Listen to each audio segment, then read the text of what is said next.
Jacinta, welcome to Borderlines on Nigeria Info. It's a pleasure to be talking to you finally. It's taken us a little while to get here, but we're here. Right. And we're in sunny Durban, which is your hometown. Yeah.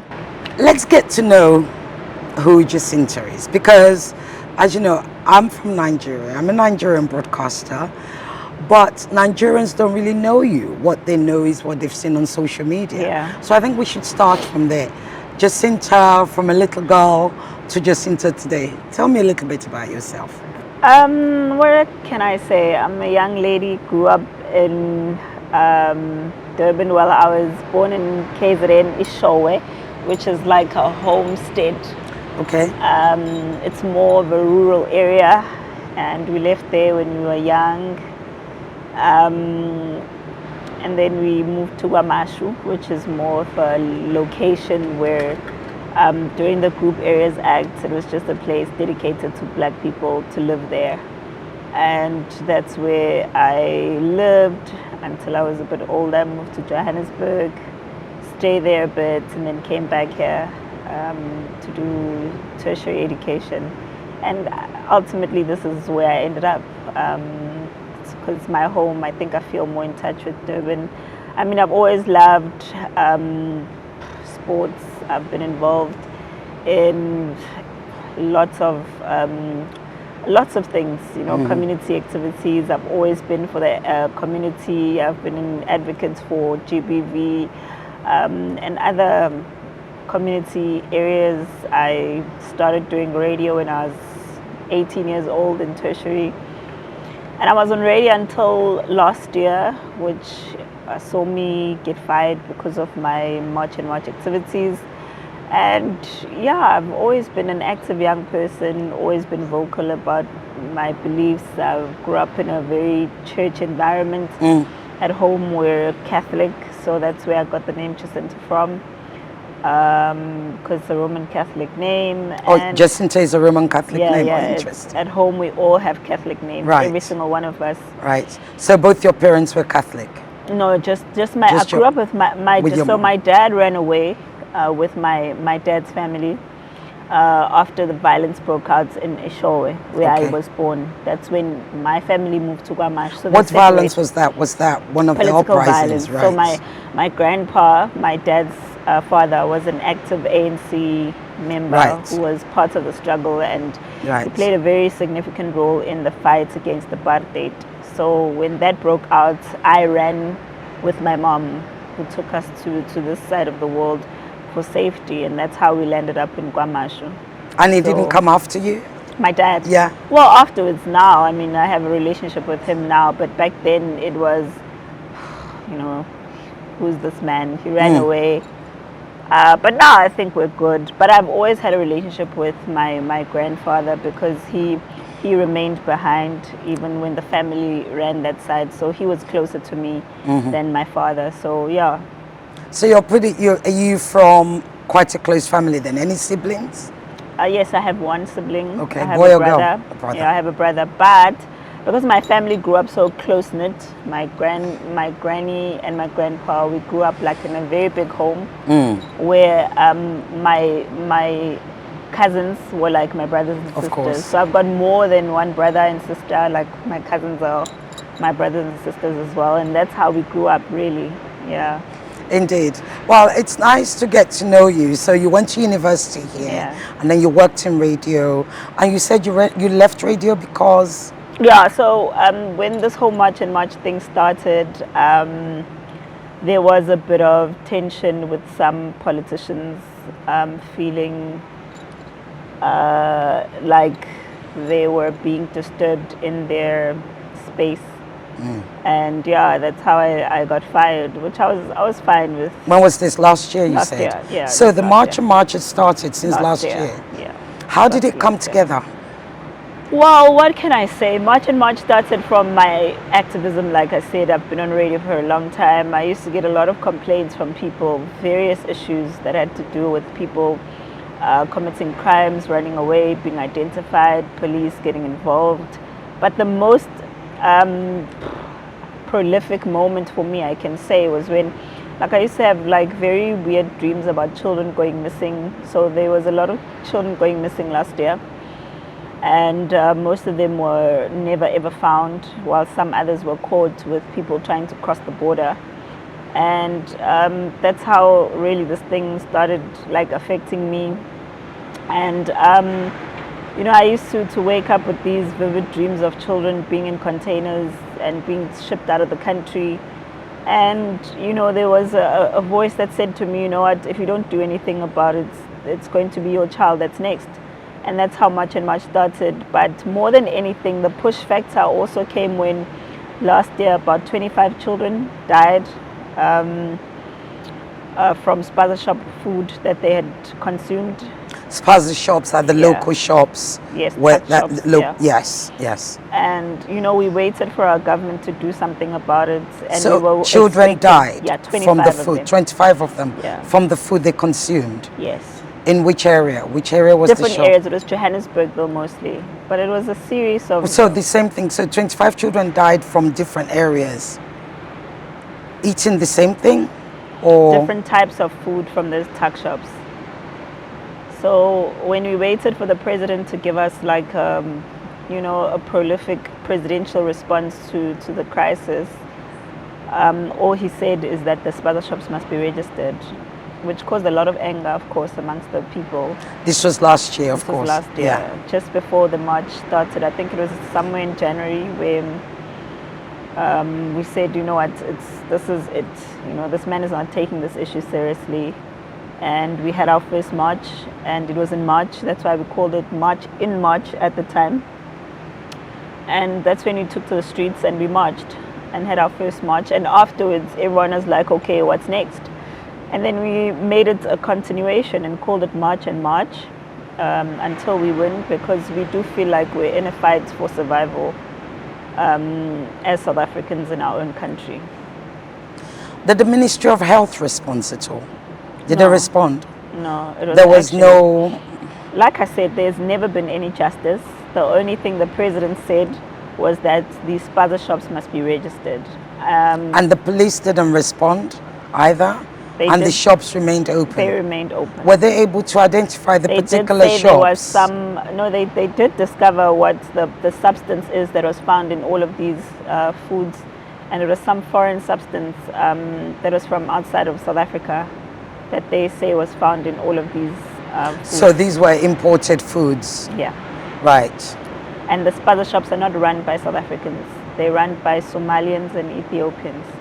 Do you think it would have mattered? Because they're imported foods, do you think if it was run by South Africans, that would make a difference? The difference is in that South African shops, they buy proper products that are regulated, that are SAB approved, that go through the right standards.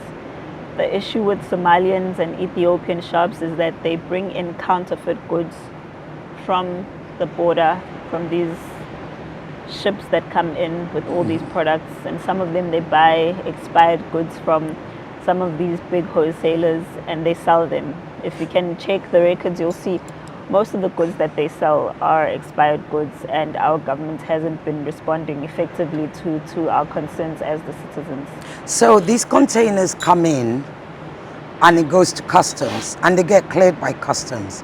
Did any complaints go to customs? So unfortunately, that's not how it works in South Africa. Right, how does it work? In South Africa, they come in through the ports, and in the ports there's one scanner machine that works. So unfortunately, the scanner machine cannot scan every single thing that comes in. So sometimes they scan certain items, they find things that are not supposed to be here, but unfortunately most of the time a lot of products come inland. So from the statistics, the last I saw, it was South Africa loses about 250 million rand a day from the illicit goods coming through from the harbors.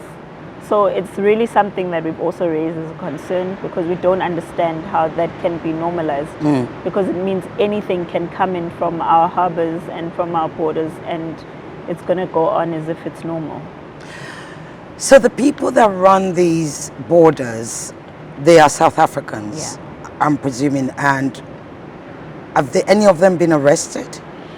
No, not because it seems incredible that these shipments will come in there has to be collaboration with officials. I think that's why we're up in arms the way that we are, because I personally went to meet with the border management of the country, and the picture that they paint is quite glaring. What did they say? Of a serious crisis. Border management of South Africa is only 25% operational, which means 75% of this country is wide open for exploitation, for entry from anyone. And it's been going on for years. And the citizens have been letting it happen because we were not aware of how serious the crisis is until we started seeing really how serious the crisis is. So right now, border management, maybe you've seen that we had elections in 2024. And then the DA government came into power. In collaboration with the ANC. With the ANC. So we've got a GNU government now for the first time. So this entire time the government has been run by the ANC government. And the GNU now is blaming that on the previous system, which is run by the ANC. And that is where we find ourselves as citizens, where we're finding ourselves stuck with this problem because it was apparently created by the previous administration. And right now, I don't think the current one who just came in has an idea of how to solve the problem. The current one being? The DA minister. Okay, the DA minister, Home Affairs. Yes. I think that's Minister Silver. Leon Schreiber. Schreiber, right? Yes. Rather. Yeah. He doesn't have a clue, you say? Well, from what they say they're fixing the problem, but they say they don't have enough money to solve the problem. I mean, the most basic of things, like if you're talking about a crisis of your borders, surely then you should have them locked in terms of safety, security, have more people at the borders, have tighter security measures, but there's none of that happening at the moment. So if we go back to the genesis of what you're telling me, is that this March and March started as a direct response to tragic circumstances that involved children. You also mentioned about children being taken across the border. Yeah. Can you go into that a little bit more? We've had if you can get the statistics, I'll try and get them for you. Thousands of children have been going missing in this country, never to be found again, you know. And we found that at one point there was a discovery of there being a trafficking ring being run from here in the country. And the response from the government is not a response from a government that cares about the people, you know. And I think that's why we find ourselves where we are, you know, where we're helpless, if I can put it that way. We're just totally and completely helpless, and the only people we can rely on is ourselves as the citizens. From everything you've said to me, you've pointed directly at government's failure over and over and over again. Yet it's not the government that you're marching against. Why is that? You see, I think that's where a lot of media people get it wrong. Because when you say we're not marching against government, I wouldn't understand what that means. Because with every single march, every single one that we've had, we've submitted memorandums to government. We've handed over, I think, over 20 memorandums. Every single march is to government. Because remember, when you're going to march in South Africa, you apply for a march. They're given a route with the police. You go to a particular place to hand over a memorandum. And that's why the police are present, which is why a lot of people have this idea that we must be arrested. And they can't arrest us because marching is our constitutional right. And they know that we're marching to the government. It's just unfortunate that when they paint a picture of what's going on in South Africa, they don't tell the truth. There's no South African who can march the streets and start running around looking for people. That's not how it works. When we march, we have a route, the police are aware, they come in numbers. Like if you were to come to our marches, there's dozens of police, you know, and they know, they're aware of where we're going. When we get there, we hand over a memorandum, they sign the memorandum, and they have to respond to the memorandum. Plenty of times the government doesn't respond to the memorandum, and that's why we continue to march. But the rhetorics that come out, it's not government you must do, it's migrants must go, whether documented or undocumented. How then do you marry the two? Because that's clearly what everybody hears on social media. That's what we see at the marches. Yeah, I think that's where people need to understand what is happening in South Africa. There's two things that are happening. There's marches and there's operations, right? Marches are just strictly marches. There's nothing else. Nothing happens with the march, and if something happens at a march, the police will always arrest someone because they're there. But they haven't been arresting. I mean, there's been violence Which that have violence? happened. There's been several violence that have happened. There's been at least, I think it's 8 people who have been killed as a result of these rhetorics from the marches, some on social media, granted. I'm not saying definitely from you, but as a result of supporters of March and March. No, So, let me explain something go ahead, to you please. so that you can understand. March and March is not the only organization that's fighting illegal immigration in the country. And March and March is not the only people that have an issue with illegal immigration in the country. You know, when we started March and March, we went to the government. We told them that there's a crisis that's going to happen in this country. I'm talking what we said as March and March. South Africans Last year. Yes, South Africans are fed up. And you are ignoring this concern. We're formalizing the structure so that we can deal with the government. That's why March and March exists. But let me give you an example of Muscle Bay, for example. Muscle Bay, we've never been to Muscle Bay. There's not a single member of March and March. But communities there, they decided to fight with each other, with foreigners, over issues that they've already had boiling under, tensions that have already existed. Let me tell you why that happens. You see, down here in Durban, there's a place called Point Road, and you can ask anyone about it. Those have become no-go areas for South Africans. We don't go to those places. What happens in Point Road? It's been taken over By whom? by Nigerians and other foreigners who have made South Africans not to be able to come into those areas. Why not? Because they've taken over. They've taken over buildings, they've taken over shops, they've taken over the entire neighborhood. What, they bought it? When you Most of say the take buildings, over, did they buy it or no, are they some renting of the buildings it? are hijacked. It's like in Hillbrow in Johannesburg. It's like in Sunnyside in Pretoria.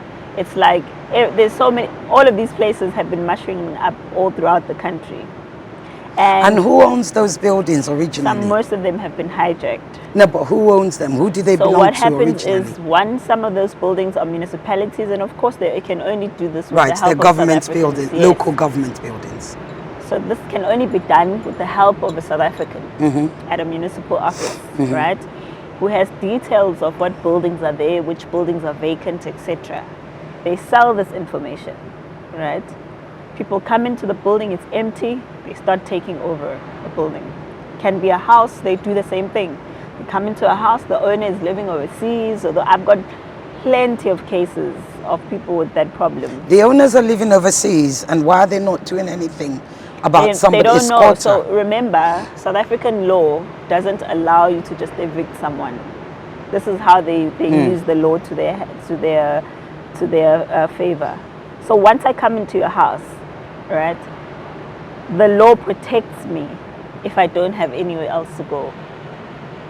So there's no legal redress. There's no way to go to court. You can go even to if it's court. going to take a while. You can go to court, but I have to provide you sometimes with a place to stay before I can evict you from the house.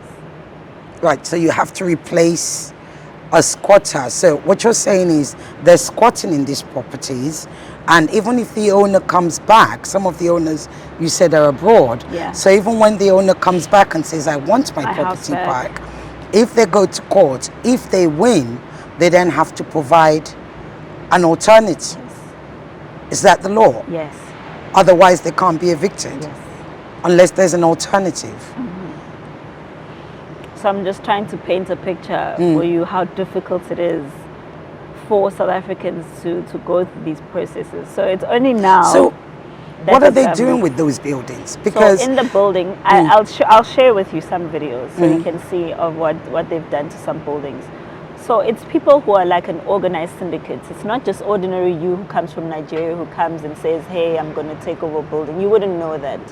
So it's people who've got this information who are making millions out of it. Once they get into the building, they start rigging electricity. So they find ways of getting electricity into the building without paying. They do the same with municipal water. And then inside the building, there's about, in a 2-room house, they live 4 people at a time, and all these people are paying rent to one person. Sometimes they'll build other buildings inside a building so that there's more space for people to rent. And that's how they maximize profits. So one of the celebrities who passed away this year was DJ Waris. Yes. And his job was to reclaim hijacked buildings. And he had been dealing with them. And who gave him the job? So he's a security company. Right, yeah. right. So as a security company, you've got a right to protect people who ask for that protection. Right. So he was basically reclaiming some of these buildings for the owners. And that's why they killed him. Because it's a lucrative business. People make millions. Has that been proven? Because I do remember. Yeah, definitely. I do remember the case of his death. That's the reason why. Because I mean, he was getting threats to that effect, anyways. Was he making a headway? Was he able? No, this building he had reclaimed for the owner, and he was managing it. So I believe that's right now that's where the case is headed.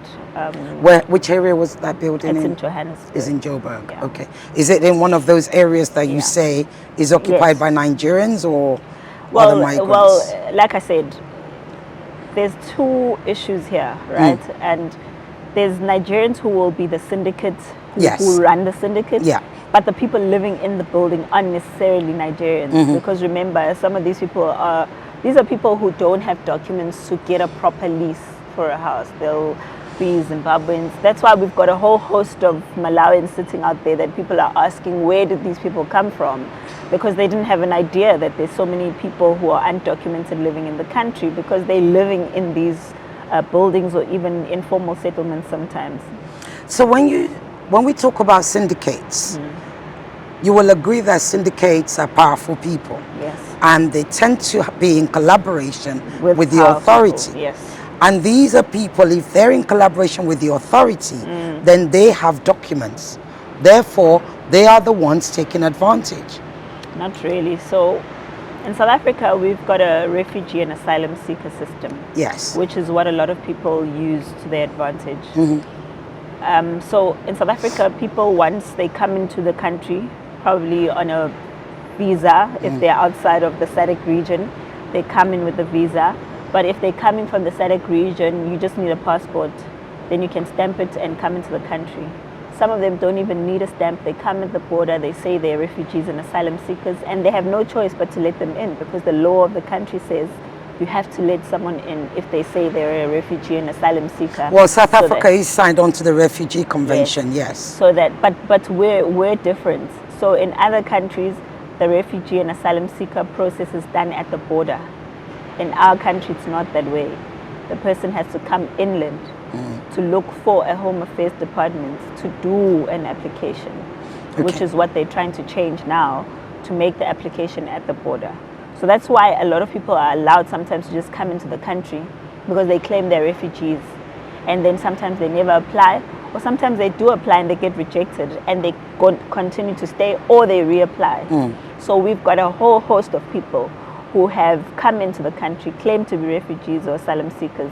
Some of them didn't even claim to be refugees and asylum seekers, they just came into the country. Others are on visas or passports, and then it expires, and then they continue to stay in the country.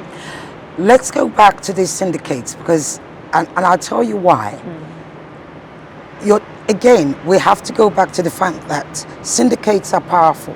Yes. Syndicates are in collaboration with very powerful people, etc. So it is well known that those who are part of a syndicate, at the very least, those at the top of the syndicate, will be documented. They have access to somebody to get them a passport, to give them the documents. Otherwise, breaking the law wouldn't be as easy for them. Being a kingpin of an area wouldn't be as easy for them.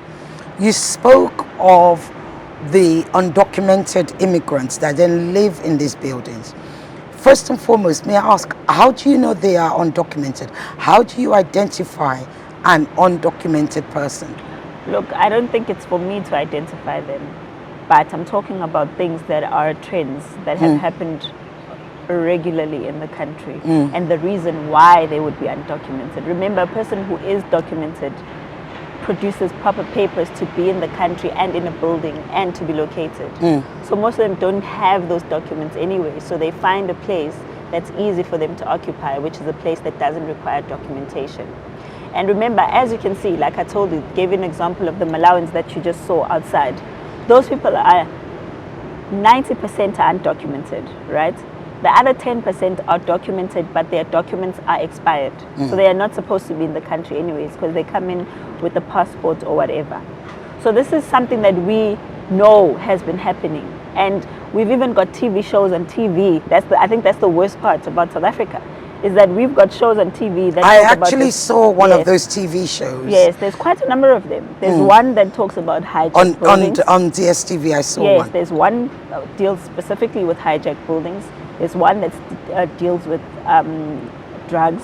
There's one that deals with all of these illicit goods that are all over. So there's quite a number of these shows that are on television, and it's the same thing, it's the same trend. And when you talk to municipalities that are actually working, like the municipality in Tshwane, they will tell you every single place that you go to, these are the common trends. Because for a hijacked house, for example, the trend is you have to come into the house, you have to vandalize the house, make it look beyond repair, so that becomes the first thing that you do so that you can occupy the house.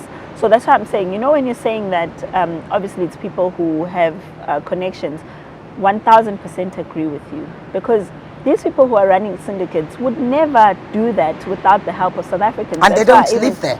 Yeah, that's why I even told you that even with the houses that they can hijack, that's information they get from South Africans. But the biggest and the most rotten apples we have here are politicians, which is why we keep saying that South Africa has two problems.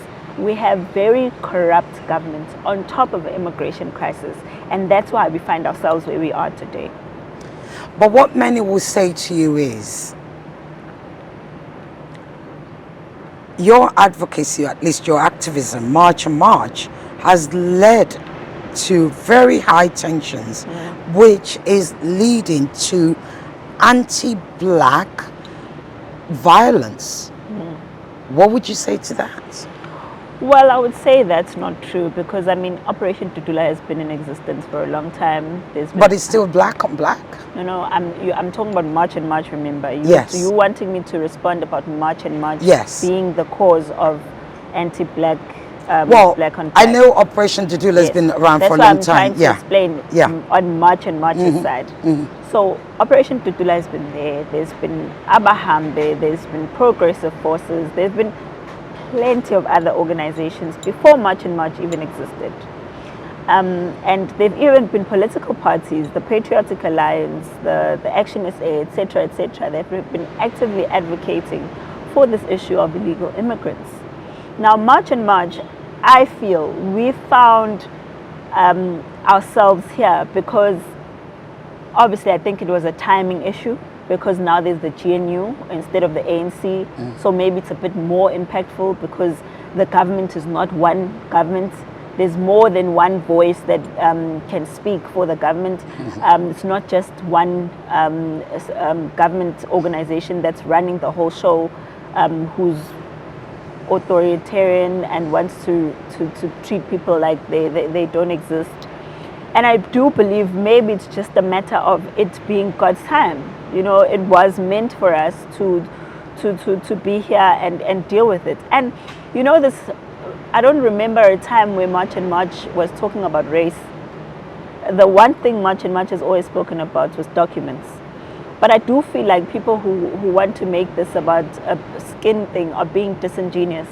Because obviously if we're in Africa, majority of people that have come to South Africa are African, because it's one continent. So it's easier to come to South Africa from another African country. But does anybody ask the white people in South Africa? Is it every white person in South Africa or every non-black person in South Africa that has their papers? But you see, Are we that's, to that's, presume what, that's what you don't understand. Much and much is not going to go to areas where white people are and advocate for white people. We're not a voice for white people. No, I'm not saying advocate. I'm trying to make you understand how we end up it looking like black on black. Right. So remember, we are black people.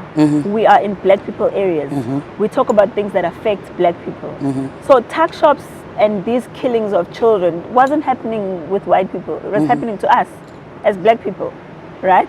So when we advocate for those children that have passed away, we don't care whether it's being done by pink, orange, or green people. We care about the source of the problem. So if the source of the problem is Pakistanis, Somalians, Ethiopians, and whatever, that's who we're going to deal with. Right now, we go to these factories that are exploiting people, that are working overnight and doing that. Those are Chinese. We still don't say, oh no, you're Chinese. We're not Have you been do to Chinese factories? Several times. Several times. I can even show you pictures of myself going to Chinese shops with the police. Please share them with me when you're I'll done. show you now. Yeah. So we go there with the police. We say, like, okay, these people are undocumented. We've dealt with plenty of Pakistanis, Somalians who don't have documents. It's not an issue of just black people and us fighting with black people as some people like to perpetuate. It's absolutely not. Like I keep saying, this issue is not an issue of skin color. It's an issue of documents. But it's black people that are mostly being affected, Jacinta. Well, that's because it's majority of them that are ourselves. here undocumented. There's nothing we can do about that. But nobody's documenting, nobody's releasing any. In fact, as you rightly said, if there is no data for the black people coming in, surely then there can't be any data, or at least accurate data for all the white people coming in. But you see, that's where you keep even missing, all the Chinese. But that's why you keep missing my point. I'm repeating the point. You see here, we are in Chinese shops. That's me. You can see me personally dealing there with Chinese and Pakistanis and Somalians. I'll look for more of them. I'm waiting there, for it to and I'll show download. you. So what I'm trying to say is that it's not a skin color thing. It's a are you documented thing. And the reason there's more black people who are undocumented is because more of them are coming in undocumented. You understand? And as you can see, those Malawians that are over there, they can't afford to live here. Do you understand? So where are they going to live? They're going to live in those poor communities where there's poor black people. So they're the ones that are going to be complaining about them being getting what they need. Because remember, when those Malawians are going to hospital, I'm talking about those particular ones because the ones outside, they go to hospitals where there's other black people. So who ends up not having medication, which is something we've been suffering from all along now. There's not enough medication. There's not enough beds.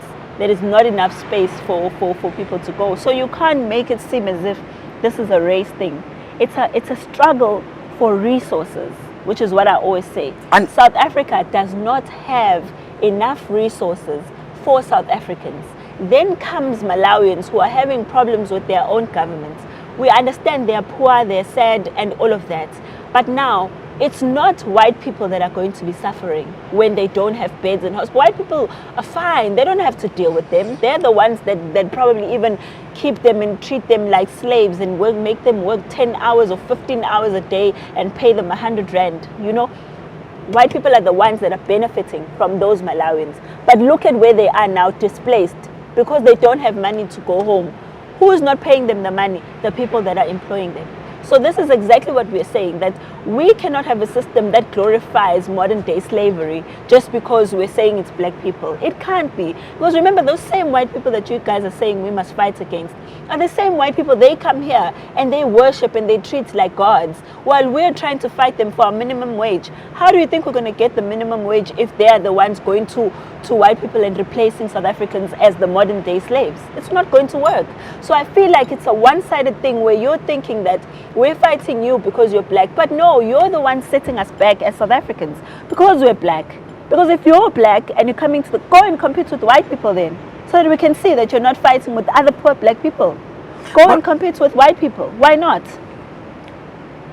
In that case, I have to ask, how many black people actually, I'm talking about South Africans, educated South Africans. How many of them actually compete with white people for high-paying jobs, for highly skilled jobs, for professional jobs? How many of them? You see, the problem... I'm just going by what you're saying. No, I'm hearing, but that's a different conversation altogether. Why is it? Because these are two different classes that you're comparing. Okay. I'm comparing a class of poor people, and you're comparing a middle class of black people. No, but you're saying that... I'm going to go there with the black people who are middle class. Now, the same middle class that you're complaining about are now the same people who are part of March and March. And you know why that is? Why? Because South Africans who are hiring are not following labor laws. And what they're doing is we've got a host of unemployed teachers, a host of unemployed doctors, a host of unemployed civic lecturers. Why is that? Because the law of the country says that. Because a lot of people, I see them saying that South Africans are lazy, they just want to remove people and remove. That's not what we're saying. We're saying the country has laws, right? And if the law of the country says, before I hire you as a Nigerian, I have to make sure that there's no other South African that is qualified for the job. Is that the law? Right? That's the law. That's what the law says. I can send it to you just to verify. Right? That is what the current law of the country says. Currently, that has not been followed. Because in universities, in hospitals, in schools where they're supposed to be lecturers, in formal structures with municipalities and other places, South Africans are not getting jobs because they're given to other foreign nationals without following due process. Currently, even in parliament, there's a huge uproar that you must see, that the parliamentarians have asked how many foreign nationals are in our universities. Because now what happens is, you come in, right, as a Nigerian, you get a good position at a university. Oh, you mean as a Yes, lecturer? as a lecturer, as a professor? or something. Yeah, professor. I think a lecturer is like a senior position, right? As a professor, head of department. a professor, yeah, head yes. of department, yes. So you head that department, and naturally, the next thing you start doing is recruiting other Nigerians to come to the university that you're working at without following due process. So this is now an inquiry in Parliament currently going on, because a lot of universities are hiring lecturers who are foreign nationals in a way that they shouldn't be hiring them, because they are South Africans who are qualified. So I want you to understand that there's a fight here at the lower level of things. There's a fight even in the middle class, where South Africans are saying now we're being wiped out of our own jobs, for our own job securities. We're not saying we're not qualified. We're not saying give us those jobs because we're South Africans and but give us those jobs because we qualify.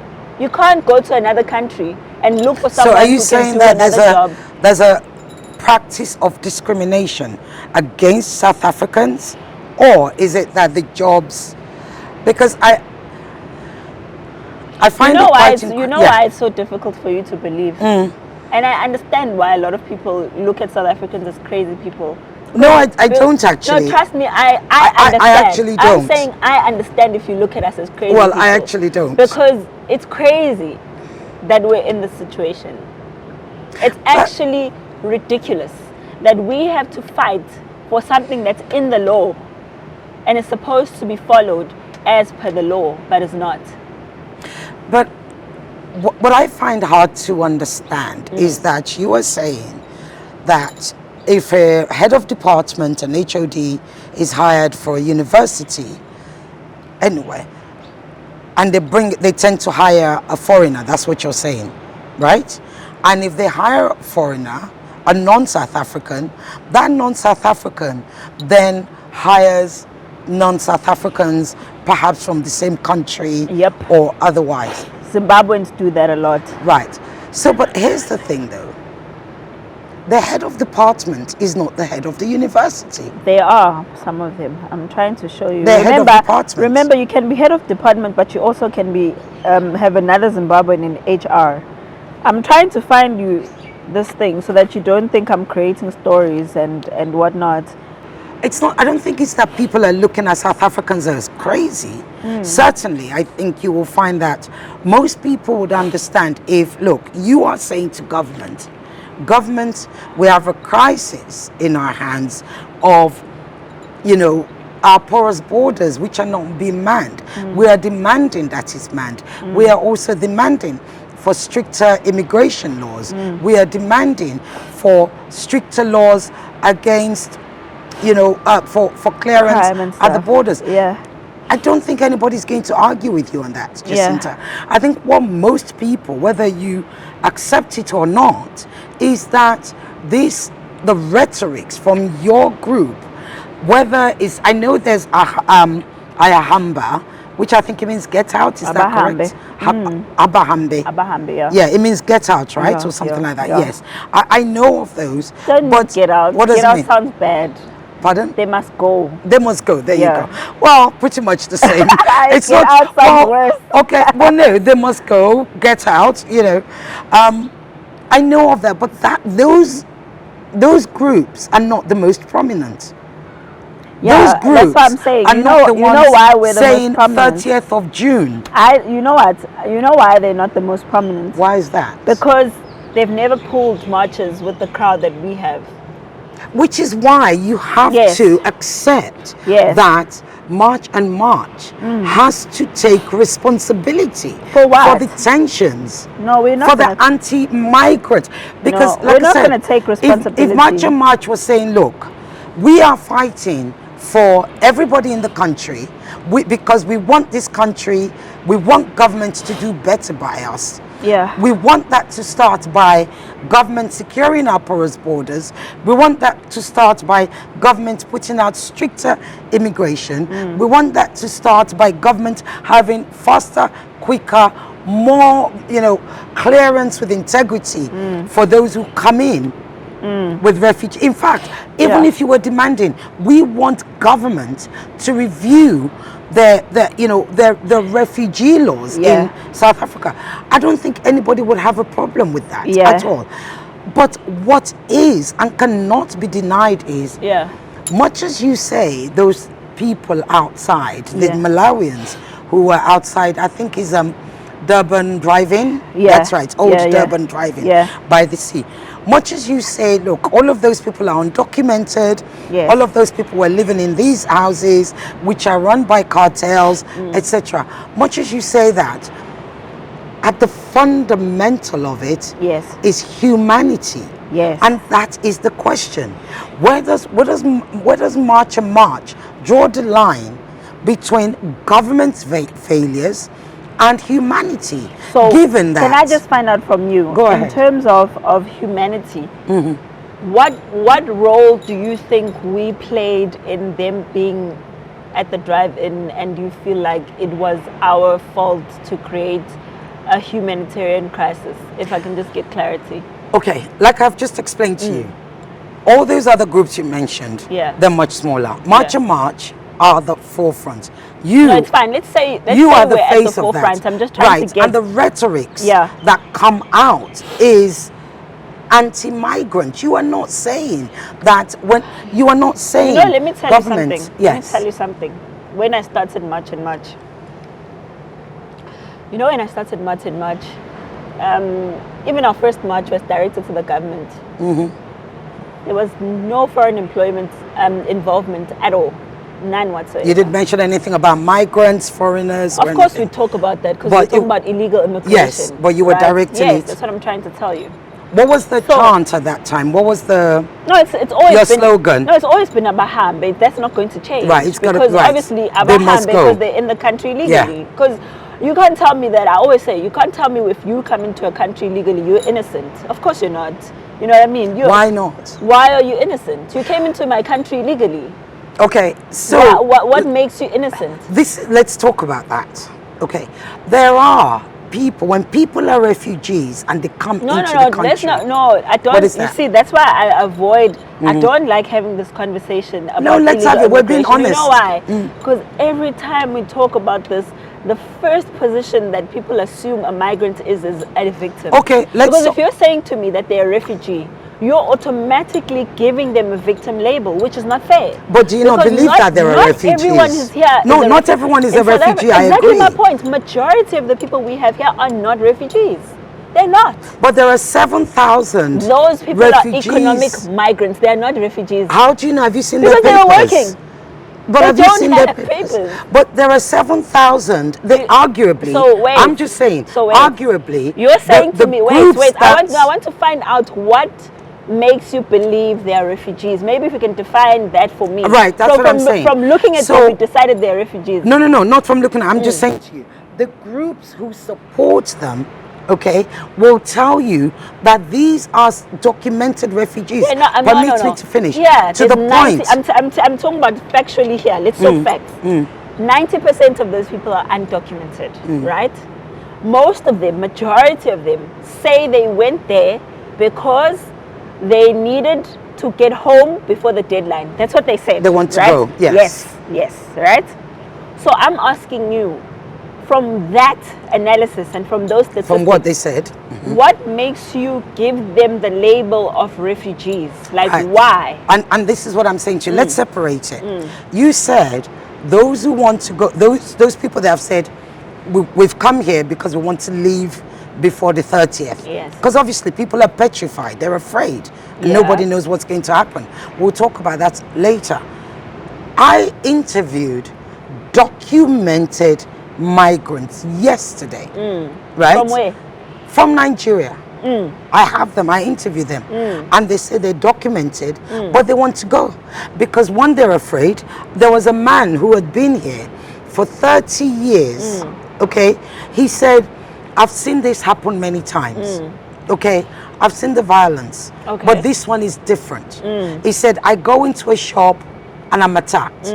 I go into this and this. His wife is there, his child is there. He said, yes, I'm documented. I've been here for 30 years. I had a business. So what I'm saying to you is, permit me, it's not just those who are undocumented So you see, who want to leave. that's why I want to talk to you. I know. That's why I wanted you to tell me. Yeah, I'm going there. I want I'm going you to there. tell me when you say they're documented. I want to No, go I'm into just what saying. you're saying. So what it's not exactly just those. do you mean they're documented? Well, they say they have their Documented as papers. what? You don't know that, right? Well, I'm just saying, but neither That's do you. exactly- You don't know see, the that's what papers I'm for saying. all those That's what people. you see, that's why I want you and I to be to try and understand each We other are, we here, are. right? Because I'm living here, and I can grab the next South African when we come out of here, right? And ask them from the interviews that we have seen of Nigerians once they land in South Africa, how many of them do you believe are telling the truth? So what? Nigerians are liars because that's your Not experience? just Nigerians, no, not just Nigerians.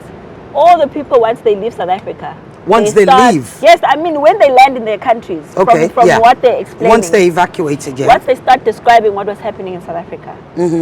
It's stories that we know are not true. Because Which is someone what? will say, let me give you an example. I'm giving you an example, I'm taking you there. Someone will say, I came here on a visa. There's a man who said he was here for I think 20 years. He came here, he was, he said he had, he was an asylum seeker. Then he said his documents expired, but he was running a business. Right? Now, you know those stories don't come together, right? Because you can't have a document expire, then you're an asylum seeker. Because you must decide, Pele, if you're coming in as a visitor, you're a visitor. Then you're an asylum seeker, you're an asylum seeker. When you seek asylum, it's the first thing that you do. You seek asylum, because that's what you're here for. You can't seek asylum after a document expires. And then on top of that, you open a business. What documents are you using to open a business? These are things that you see, right, that's what I'm saying. That's what I'm saying. But what if they had opened the business whilst they had the papers? That's what I'm saying. You can't open a business with those documents. There are certain documents that allow you to open a business. There are others that don't. You can't open a business with an application for an asylum seeker. I see. You can't. But you can open one once you're cleared as an asylum seeker. There's, in the country, there's 250,000 only refugees and asylum seekers documented. In the entire system. 250,000 yes, documented. In the entire system. So as someone who's been on the ground doing work, as you can see in the video I showed you, we literally go with the police and Home Affairs. Because we're allowed, we've got a right to do that, with the police and Home Affairs. To see these documents. What they started doing now is they take a paper. Remember, an asylum seeker document is a piece of paper. Right, it's nothing special. They photocopy, they stick all of them, they have the same documents. majority of them don't have real documents. I don't know if you've seen, there's a report by the SIU that was saying exactly that, that some of them are even buying these documents fraudulently. Nigerians come here as students, majority. So I'm just trying to paint a picture of how they come in as student visas. So there's a young boy who passed away. I don't know how he passed away not too long ago. So Nigerians are trying to get money for him to go home. Or that boy who tragically passed away as an Uber driver. So he came in the country. Well, he was killed. He didn't pass away. No, he was killed. He was killed. No, it was a crime issue. It was a crime. Please, yes, yeah. Let's no, I'm just saying he was killed. No, that was crime. crime. Killed because no, it was crime. It was by a crime somebody issue. in the car, a driver, a passenger that he took. Yes. And that was very tragic. Nobody advocates for that. But when they found out his documents, he came as a student. He never went to study a day in his life. And when he was now trying to work, he was working using someone else's identity. Do you understand what I'm saying? So I'm trying to paint a picture of how people come into the country. So there's I think they said about 4,000 student visas had been issued. And all of these people are not students. To Nigerians in how many years? I don't know. Okay, I don't know the years. You just said 4,000. I'll send you the report so that you can see it that for would yourself. be great. I'll send you the report so you can see it for yourself. But what I'm trying to say too is that the problem is there's too many issues happening at the same time in the country. Certainly. Do you understand? Certainly. So we've got an issue of illegal immigration, just illegal immigrants just walking in at the border because the border is nonsense, right? Yeah. Then there's an increase of people who are buying documents, which of course we can't blame people, because if there's corrupt people selling documents, yes, they're corrupt. Both of them are corrupt, the buyer and the seller, right? And then on top of that, there's people who are photocopying documents, carrying them around, but they're not real documents. Even today, they caught another one who was trying to come and get a smart ID in Ndwedwe, just down the road, because there's so many fake documents in the country. I hope you understand that. Absolutely. And then on top of that, let me add to the problem so you have a picture. There's only 800 immigration officers in the entire country for a population of God knows how many people, because the one that was there from Stats SA says 65 million people, right? That was 2022, right? They said 65 million people, right, at the time. We don't know how many people are in the country, but there's an estimate of illegal immigrants, anything from 15 to 30 million. These are separate studies that are done separately, right, from service provider, whatever, right? So can you imagine if there's 65 million people and then a minimum of 15 million illegal immigrants? That's roughly 18 if you're taking the minimum and not the maximum of 30 million. 80 million people with 800 immigration officers. Now that means one immigration officer is for 1 million people, which is one of the things we're trying to solve with the government. We're saying you can't say you're solving an immigration crisis with only 800 officials. That's why we go to the police, because the police as well don't even know the laws when it comes to immigration. Some of them, we had to tell them what the law says when it's immigration. Some of them, you'd come to a workplace and they'd ask for documents. Someone would present a passport. We say police, but a passport is not a working document. A passport is for coming into the country as a visitor or whatever. In order to work in South Africa, you need a work permit. Of course. Police didn't know that. Right. But isn't that, again, that's your government? No, I don't deny that. I don't deny it, but remember, this is the problem in South Africa. South Africans, by right, have a right to a citizen's arrest, which is why the police cannot refuse if I take them and say, let's go and arrest someone. Right. Right? Police cannot refuse if we come as a security company and arrest someone. So if we, as much go with the security company and arrest people, it's within our rights. We're not breaking any laws. That's the problem. But what is happening is a program. What is happening is... No, I don't want you to think that we're doing that. We don't do that. We always have police. Always. You must know that. Wherever we are, we go with police. The unfortunate part, though, is that the citizens are the ones that are living with these people. And I'm telling you, the biggest problem is not much and much. You're looking at the wrong people. The biggest problem is the communities that are staying with people who are illegal immigrants or foreigners. That's where your biggest problem is. Okay, that might be granted, but arguably the advocacy, the activism, the rhetorics of March and March does encourage them, because do what? Well, like you said, the communities are taking action into their own hands. That's what you're saying, right? But I'm saying but to you, if you know, we don't take action into our no, own. not you. I'm you saying see, the communities that's what are. That's saying. what you said. You see, every time someone says that March and March is to blame for rhetoric, that's the part I don't get. You can't blame us for violence. So do you think March and March is innocent of all the accusations? I'm just giving you an example. If you talk about violence, right? March and March has never, from day one, advocated for violence. We've always advocated for making our voice heard and taking to the streets. And not just going there, going to boardrooms. We go to boardrooms, we meet with governments, we sit in meetings, we sit with, there's not a single department we haven't gone to meet. We sit in the crime fighting council of the province, because we know that this issue is a crime issue. And that's exactly what we're trying to point out. We're trying to highlight the problem that we've had in this country for years and years and years. And every time that it's raised, it's called xenophobia. And we said this even from day one last year. We said that we know for a fact that the minute we start raising this issue, it's going to be called xenophobia. And from day one, that's what we said. Because nobody wants to listen to what we're saying. And I think that's where South Africans get frustrated. You know, when every time we're trying to raise our concerns, you don't listen to what we're saying. You choose to make us the bad people about the problems that we're experiencing in our country because of people we don't know. You understand? You wouldn't be okay in your own house with people just walking and you don't know them, you don't know who they are, you don't know how they're staying, they start taking things from your house. Of course you wouldn't feel comfortable. This is exactly what we're complaining about. We're saying, can you listen to what we're saying? Okay, so why then doesn't March and March come out? You say March and March has never advocated for violence. Why then doesn't March and March come out and say and actually condemn the violence? How many times? No, go into these communities, like you said. You know these communities.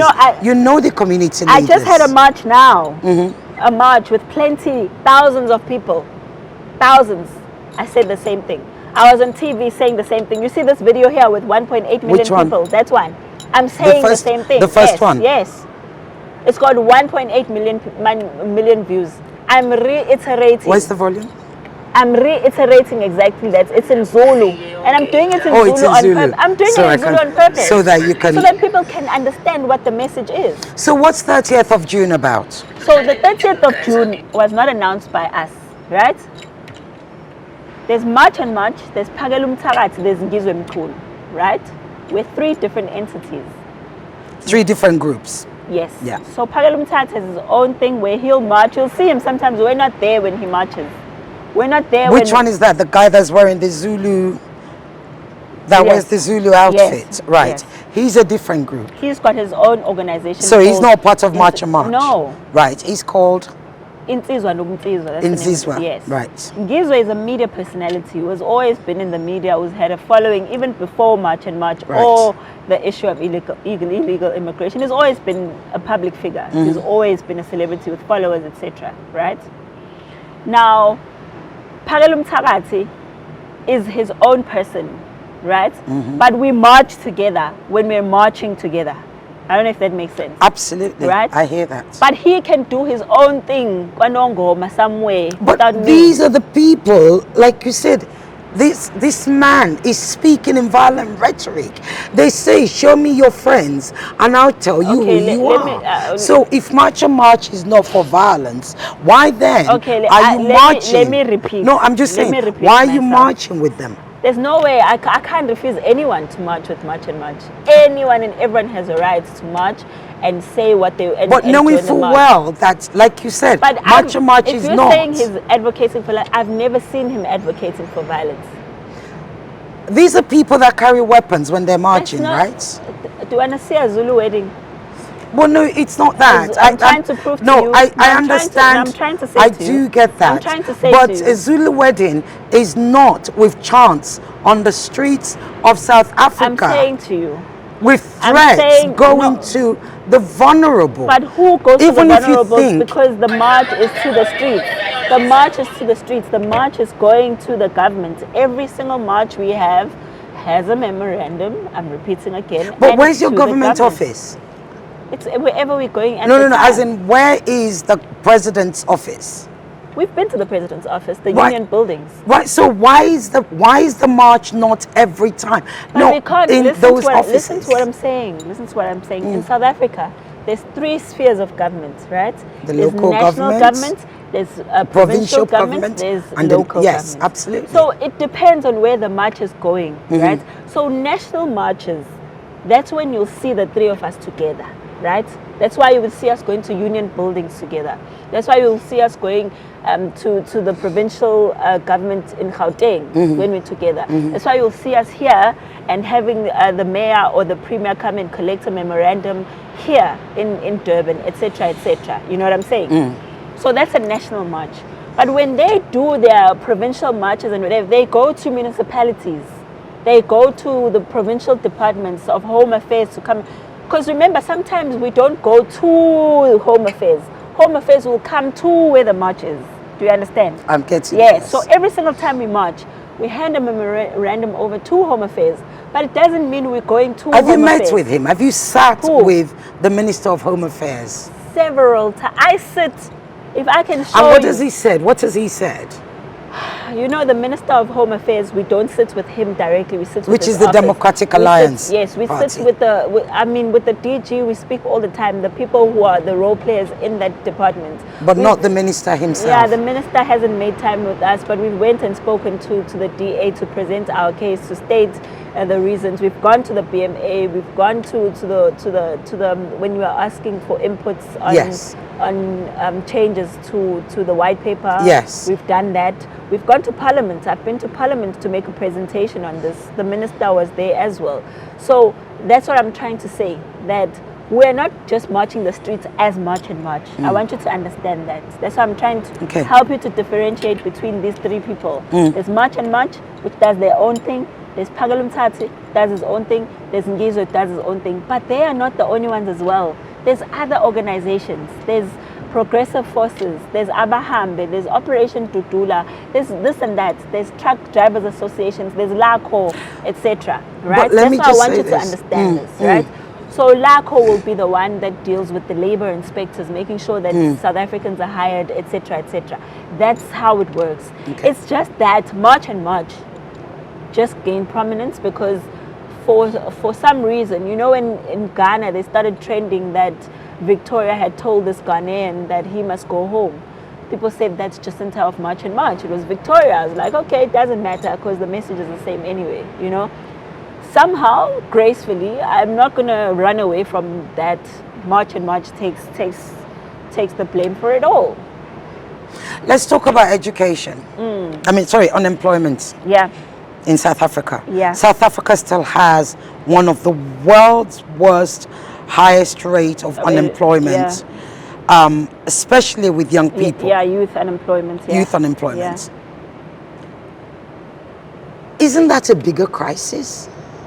But what makes you think we're not solving the crisis? Have you solved it? Yeah, How have you solved it? A lot of people are getting employed. I'll send you dozens. I mean, I might not have the correct number with me right now, but we've got tons of people who are getting employed who weren't employed before, which is exactly what we were saying, because we're dealing. They were not employed before. Yeah. Is it that they're replacing the migrants that have been chased out? Let me explain to you. It's what I was saying to you in the beginning, that we live in a capitalist country. Of course. Where capitalists are trying to maximize profits by all means. So of course, if it means banking labor laws, they're going to do that. So a lot of them have been trading in proper labor practices where they have to follow due process and pay a minimum wage for hiring people who are cheap labor. And this has been ongoing. There's even a I've South African youth associations come out to say there's no youth association in right. South Africa. So that's the other thing. But the labor unions are not supporting what you're doing. We don't mind. But but the labor unions are responsible for they're not creating labor employment. The labor unions, some of them are aligned with political parties. So what do you think? But some would say that you're aligned with the political party. Which one? I don't know. That's what some accuse you of. Well, they can accuse me of something. If they can't prove it, then it's just an accusation. I mean, I've been accused of working for Israel. Do I care? Do you? I don't care. If anyone can prove that I work for Israel... No, I'm just asking, do you? I'm saying there's no reason for me to work for Israel because Israel is a foreign country. Israel is exactly what I'm trying to fight against. Why would I want Israel to have infiltration in South Africa? It's exactly my problem with this country. We've got too much foreign infiltration in this country. Right now, I was saying the same thing, that Israelites and Palestinians are coming here to fight their religious war in South Africa. Why must we put up with that? Why? Like, which country in Africa must stand for a fight between two other countries that are not even South African? Does that make sense? Does that even make sense? So let's go back to this unemployment. So you say you've employed, I'm saying, roughly, I'm not saying you've been able to. I'm saying yes. Much and much have been able to place. Not much and much. Okay. A number of organizations that have, because like I gave an example, LACO is specifically dealing with the employment of South African young people. Others are, we've met, for example, with Uber, Take a Lot, etc. Personally, as much and much we've met with them. We've highlighted the importance of sticking to the laws of the country, and we've seen that some of them are abiding by that law, and we're happy with that. That's what we want. But what about those businesses? Why is it that the spaza shops, as you said, they're run by migrants? They're not run by South Africans. Why is that? Have you ever heard of a spaza shop mafias? No. Tell us about them. Yeah, so there's a new model now where Pakistanis, Somalians, Ethiopians, and Bangladeshis are killing people who are trying to open tuck shops. And they're killing each other sometimes. I think might have seen the recent killings of tuck shop owners in Johannesburg that are running these shops. They're fighting for territory in that area because somehow they believe that they must give each other territory in this country. So that's one of the things that we have a that's a new thing. It's not These spaza shops have been around for years. Forever. Yes. I mean, they're local shops. That's what they are. But do you remember what I told you when the conversation started? That they are getting these products from the... Yes, I understand that. Do you understand that if they're getting that product that's expired or not in the same product, that the price is going to be cheaper? So they presented themselves as someone who's providing a cheaper quality. Then after the years go by, we realize that the standard is actually not the same. But my question is, one of the things that have caused for them are South Africans entrepreneurs? They are. Yeah? I mean, there's a community in KwaThema, I believe. They took out all the migrants.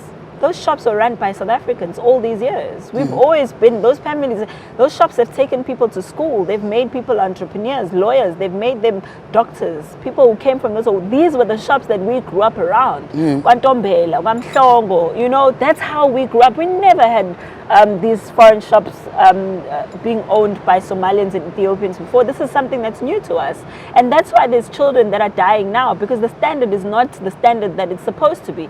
And remember, these people are living inside these shops. They're eating, they're sleeping in the shops, they're bathing in the shops, which is not supposed to be done. That's exactly what we're complaining about.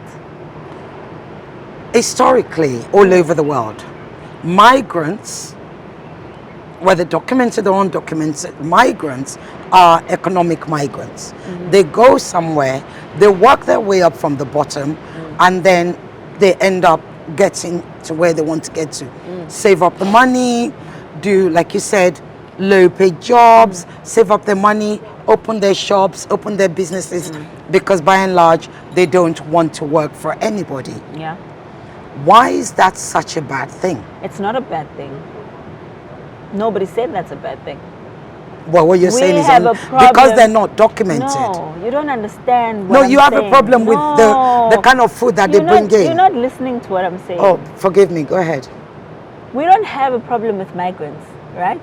We have a problem with unregulated migration, first of all. Right, because so it has that's the first opened thing, us up unregulated with crime migration. Yes. And people we don't know running. Yes. Even right now, there at that Malawian place, they caught a Malawian who had raped a girl who was also trying to run away and go back to Malawi, right? On top of that, I'm saying you cannot come into a country and then have something called the spaza shop mafia, for example, where you are saying the locals must be killed or terrorized them for opening business in their own country. Two, on top of that, you cannot provide us with substandard goods because you want to trade them for goods that are actually of good quality so that you can sell us a substandard product at a cheaper price while putting the lives of children and people in danger, because people end up dead and they are not getting any justice as we speak. Just last week, I think about 6 or 7 schools had children landing up in hospital after buying food from spaza shops. That's my point, is that migrants, they come into a country, they are regulated. But can March and March sue the government for these things? Why don't you sue the government? If we had money, we would sue them. If we had money, we'd sue them. You think taking the But government Jacob Zuma's party, MK, marches with you as well, right? So? Your former president. So? Could he not fund that kind of legal case? Because it would be a landmark legal case. The minute we take money from the MK, how much that's going to be a talk of the town. Then it's going to be something that it's not about. It's going to be about us fighting the current government and not fighting immigration. Because the propaganda that's already being spread is already ridiculous. So can you imagine if we were to take money from the MK to take the government to the... Just think about it. What would the headlines be saying? How closely do you work with them, though, on the marches, as March and March? I'm actually much closer with MK LACO. Well, they don't call themselves MK LACO. They call themselves LACO. With Action SA, with the Patriotic Alliance, who we've had a fallout with now, with Operation Tutula. And you know why? Because the very first ever March and March, those are the only organizations that supported us. Okay, is that not the same MK? That's a separate MK to Jacob Zuma. They're a labor union. Right. But those are the people from the very first ever March and March 2025. They were there. So those are the people that I'm close with. Everyone else has come after. I mean, the IFP also came afterwards, and we're very close with the IFP as well. We sit with the Premier of the province, we discuss this problem, we try and solve it. He is also very worried about the state of the province and the state of the country, and rightfully he should. We all are. We all are worried about the state of this country. Unfortunately, every time we try and state our problem, nobody wants to hear it, because you want to make it seem as if South Africans are just like this bunch of crazy people who just like hate migrants. And I certainly don't. Otherwise, I wouldn't be here to so I'm just going to go back. You know, your voice it's fine. I get that. I mean, it's not like I think there's one of the reasons why this interview was important is, like you rightly said, there's a lot of misconceptions. There's a lot of things that are said about you. So it was important for me, certainly as a journalist, to have you, look, I think, even if we go at it, let me tell you, I think I've lost faith in journalism. Personally, as a person, I don't think there's journalism, you know, in the world actually, because there was a time when we were marching to union buildings. I'll just give you an example. Please do. Because I'm just trying to make you see just how bad things are. I mean, I've been in journalism. I'm not expecting you to come here and, like, you know, try and make me Mother Teresa of sort and just like speak nice things about, you know what I mean? Nobody's a Mother Teresa. That's not what I want. That's not what I want. But I'm saying, just don't say something I didn't say. Which is why I'm giving you. No, I get that. I mean, I get that. I'm just trying to paint a picture of journalism for you. So this particular march went to the union buildings, like I said, the president's office. Yes, basically. And we handed over memorandum, what. Now, when we were going there, people were singing and chanting, as you're saying, with sticks and what. Hello. And then when we got there, the story comes out, and it's an international news agency. And when the story comes out, they say, we woke up in the morning and decided to chase migrants on the streets. They said nothing about us going to the union buildings. They said nothing about us handing a memorandum to government. They said nothing about the government. Actually, they sent their deputy minister in the presidency to accept the memorandum, and she spoke. They said nothing about that. Absolutely nothing. There were stories there that were shared by people who are sharing their experiences. People who, from the tuck shop business, who are saying, I've been run out of my own tuck shop business. This and this is what happened. Not a single one of those stories made it. The only story that made it was that of black Zulu men holding sticks, chasing migrants down the streets. And mind you, nobody was being chased on that day. But I'm trying to tell you that I don't believe in journalism. I'm agreeing to this interview because I want people to decide for themselves. Absolutely. You know, I want you to be the one that says she's talking nonsense. You can write whatever you like on social media. But one thing I know about the truth is that it stands, you know. And I don't think for 32 So talking years, of truth, I don't think for 32 years we could have stayed with migrants if we hated them, you know. I don't think South Africans are horrible people. I think we're one of the nicest people in the world, and that's why we have Ubuntu as our core.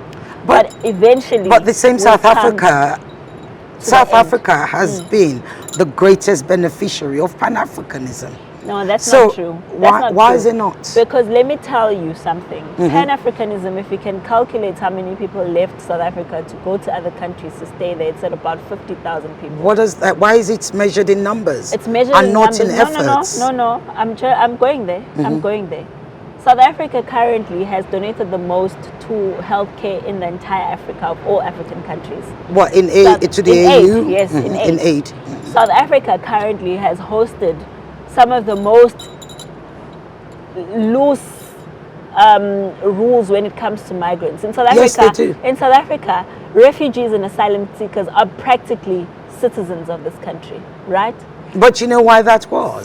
That is because Yes. Africa came to the aid. I don't deny that. Let me what- finish what I'm saying. Yeah, go ahead. What I'm saying, because I'm trying to go to the point where you Where feel I'm like going, yes. we haven't paid enough for that. No, that's not what I'm saying. But that's what I feel That's like not you're what I'm saying. Because I'm saying, remember, my point is, I want you to hear what my point is.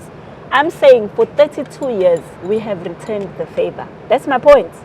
32 years, we've returned the favor.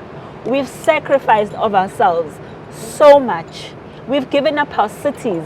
There are places we cannot go to that are owned predominantly by foreigners. We can't go there. We've given jobs. We've given our documents. People have been neutralized. They've been given refugee status, asylum seeker status, everything. But honestly, at some point, guys, you have to be fair. You have to be fair.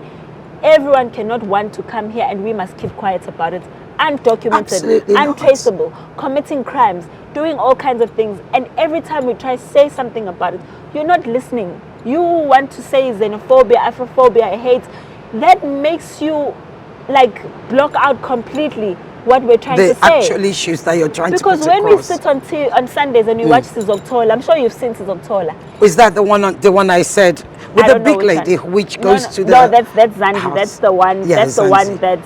that goes where these employers are The ones hiring. where they're living in the houses. Yes, that but no, she those are the ones chases that them are out. hiring illegal immigrants. Right, yes. So I'm saying to you, remember, we're still fighting the same white people that you're saying that oppressed us, right? We're still trying to get. Well, back- this is what this was going to be Yes, my that's where I'm point, is going. that why are you not addressing, or maybe you are, tell me, the greatest issue in South Africa is the fact that apartheid, you still have economic apartheid. But you see, that's what you're not listening to. And I answered this in the beginning. No, you did. I said it's difficult to fight white people currently because they are basically rendering us out of our own country using migrants. And you guys don't want to hear that. Because if a white person is now having a Zimbabwean as a garden boy, a Malawian who work 24 hours a day and they do everything, they worship them, they're at the feet, and then the South African says, but my minimum wage is 5,000 Rand a month.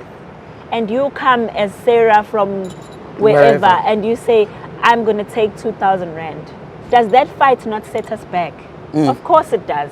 Now we now have to focus on the. So, but why are those But let me- employers not being arrested? That's what we're trying to do right now. Remember, South Africa has been going on this lawlessness all along. And that's why we came as much and much to say these are the laws. That's why we are strong as much and much, which I think is what people don't understand. Why maybe we're like because we come and we say, we point out this is what the law says. Since I started with you, that's the only thing I've been saying. Absolutely. That's the only thing I've been saying, because nothing that we want to do is of outside of the law. That's why we don't advocate for people to be killed. We want Africans, and I'm saying this again, to fight their government the same way we are, because they owe us that. Africa is not going to thrive if we all hide behind going to other countries, going to Europeans, and they're calling us slaves and making us cheap labor. We're never going to progress as a continent. We can't live in fear of our leaders. That is not leadership. And currently Malawians are not scared of the South African government. But the minute they land in Malawi, they're scared of the Malawian government.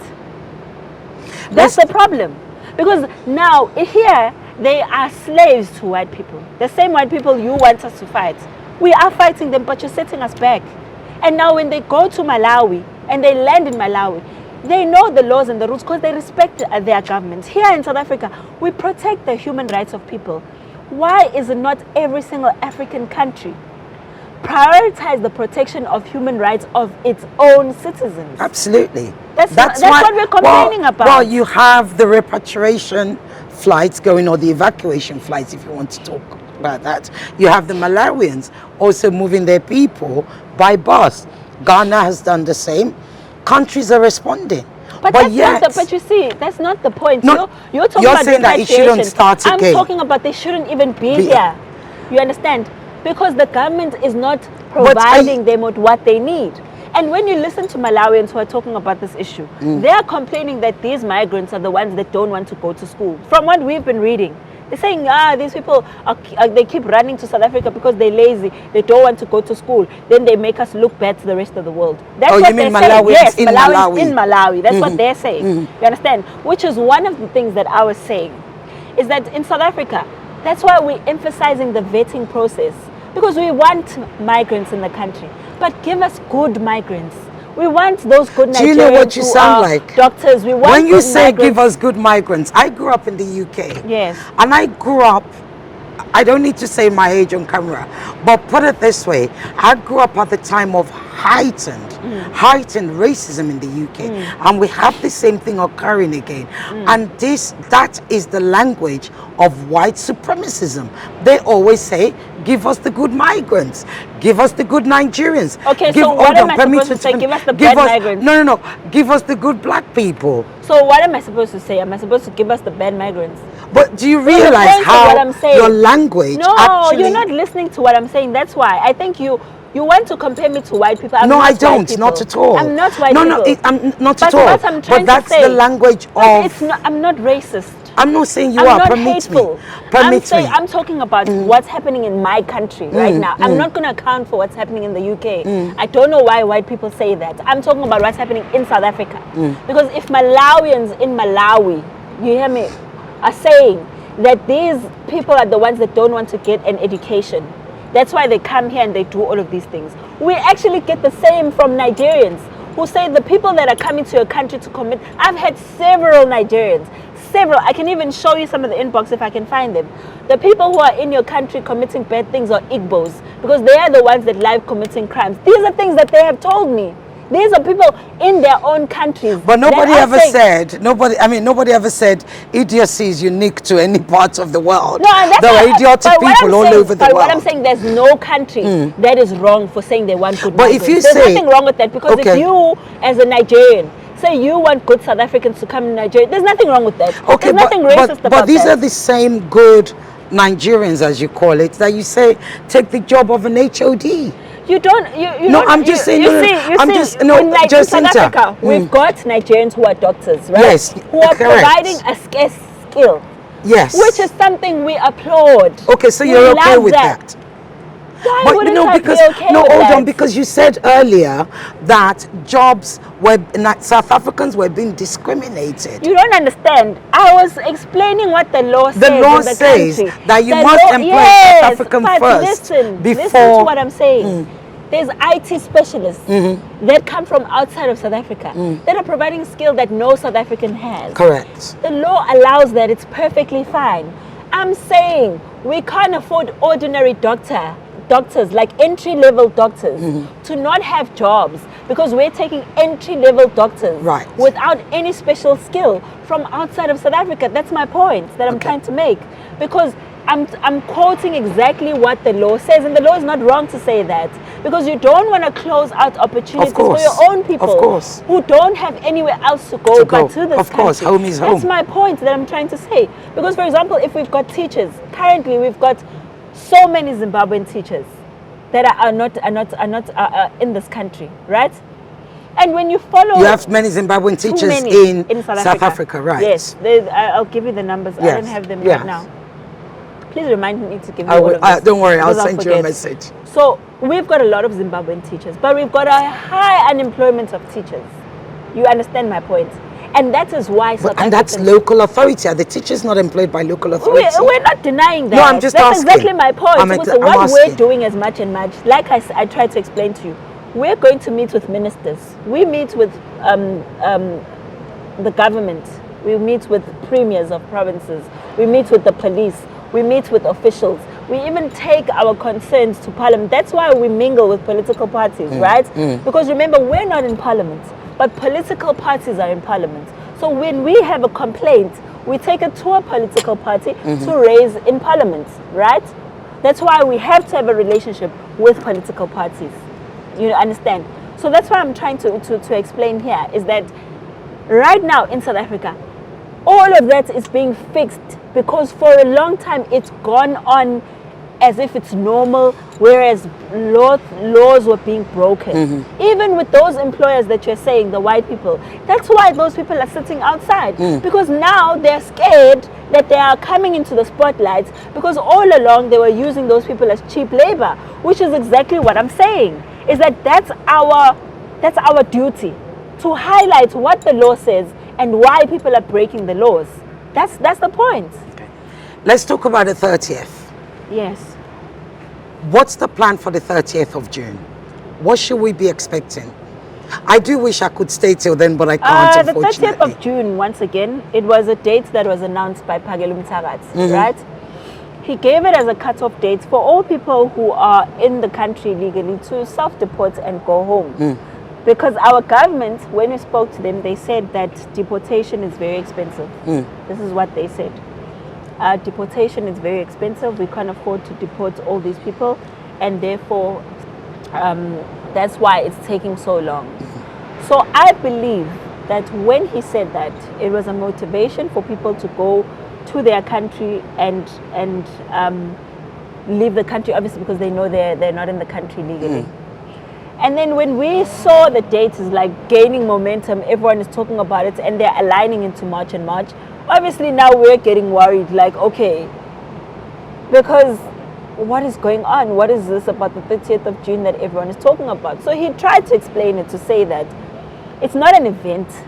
It's not a Holocaust like people are trying to make it out to be. It's just a day that we've seen. Well, it's been presented, and the way people have received it is a day of program. I know, a day when people... I know. Is it not that? No. It's just going to be a date. As much and much, like I said, we saw the dates is getting out of hand because people have expectations that some of them are going to go out there and do crazy business. Absolutely. Right? I mean, I've seen videos of somebody sharpening an axe, saying the 30th of June. And the government has warned them against that, right? But what's warning going to do? Whoever I don't responded know, because to warning. honestly, I kind of, you see, that's what I'm trying to say. We didn't announce the 30th of June. We are now trying to just put the situation together, right? So that there's no people running around acting crazy.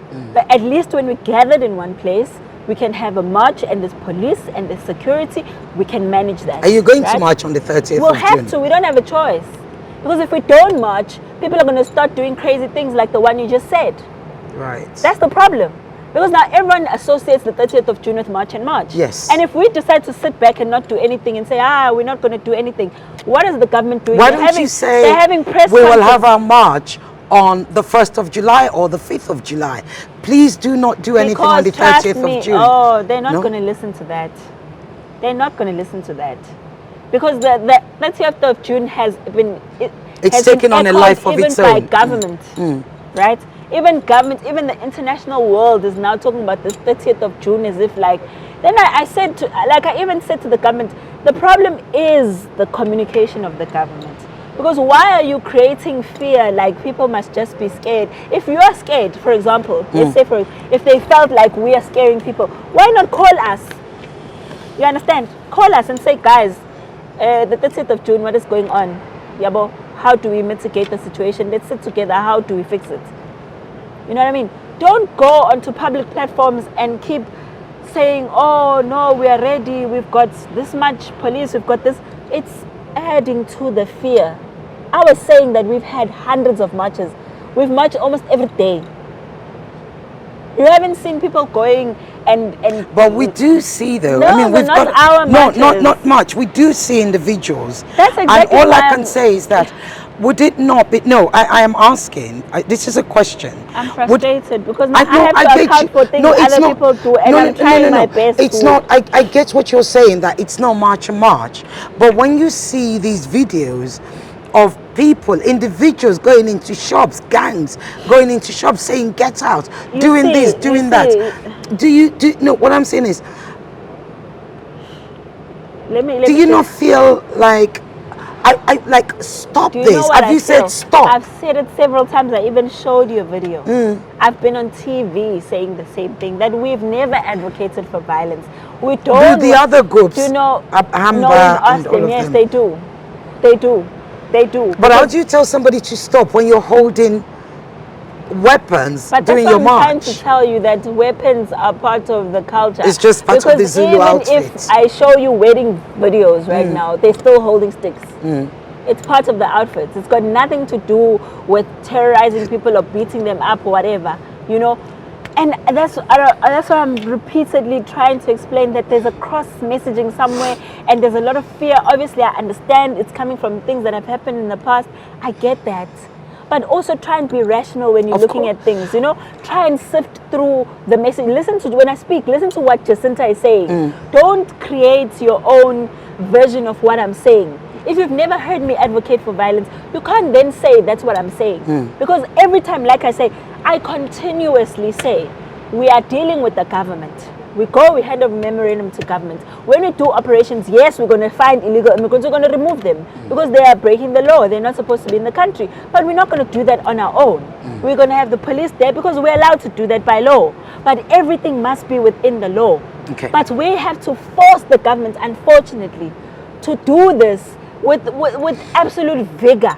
Even if it goes to protesting every single day, we have to do that. But like I said, we do not want a model where people are going home in dead bodies. That's not what we want. We want a model where people are going home in full peace like you, and go there and say, listen, we were in South Africa, we were chased away, but we saw that the infrastructure is working, the roads are working, we want that for ourselves, so that we don't have to go to South Africa. You owe us that as our government. And if it means that all of us as Africans come together and be united with one voice and prove that Pan-Africanism is something that would work, it will work when we don't have to run away from our countries. There's no Pan-Africanism that works because you have to run away from Nigeria. That's not Pan-Africanism. It means we're not being honest with ourselves. My last two questions. Number one is, you mentioned earlier on about lies or perception and things that have been said about you. In particular to do with Nigerians. Yes. What do you hold up to? Because I saw a video of you talking about your mother and Nigeria, right? There's also word of that you used to post that you were dating a Nigerian and everything. Can you put that together and just unpack that for us? What is true, what is false? So, because it is believed that that's partly why you hate Nigerians. I don't hate Nigerians. Okay. They make me angry. Why? Because of their attitude and their behavior in the country. How so? Because of the drugs. Because but of not the... all. Of course. Is that a representative? It's not all. I'm listening. It's not all. That's why I'm saying I have very good Nigerian friends that we discuss football with, that we happen to be Lionel Messi fans, and we all love Messi. And that's why I have some Nigerians who are even supporting me. Henry Talks, Ace, all of those people, because they understand what I'm saying. That South Africans, you know the reason why we are so angry when it comes to foreign nationals, if we're being honest, because of Nigerians, Ethiopians, Somalians, Pakistanis, and the way they've been behaving in our country, right? Of course, it's not all of them. But like I said, if something is in your eyes, like if they've taken over cities where they call an entire point road, an entire place, it's known for drugs, it's known for prostitution. And everywhere where you find that there's a number of Nigerians, that's the most common things. There's drugs, there's prostitution, there's children there being trafficked to sell their bodies, etc. This is a normal thing. And that's why we are angry. It has nothing to do with, and we always say, we know that Nigerians are good people, especially those in Nigeria. We're not advocating. Well, there are lots of good Nigerians in South Africa. No, we know those. I mean, there's a huge professional. Trust me. Professional community. Like I said, yes. I have some of them as friends, so I know that. I know that. I'm talking about those particular ones. I'm not talking about. So I don't know. When I speak and I speak about Nigerians in a negative tone, I'm talking about those ones. I'm not talking about every single Nigerian. Unfortunately, it's going to come out as generalized because they are a general group. Unfortunately. So when we talk about that, it's not because we're saying we look at Nigerians and we say, oh, we hate you. No. No, you said something. You said yes. No, we you hate said they're annoying. Behavior, Yes. Not them as right. people. We don't like the things they're doing in the country. That's a fact. And we just wish that so the ones that are there that part can of the acknowledge. reason of what's happened to your mom? So what happened with my mom is that she was married to a Nigerian. Okay. That she was not married to.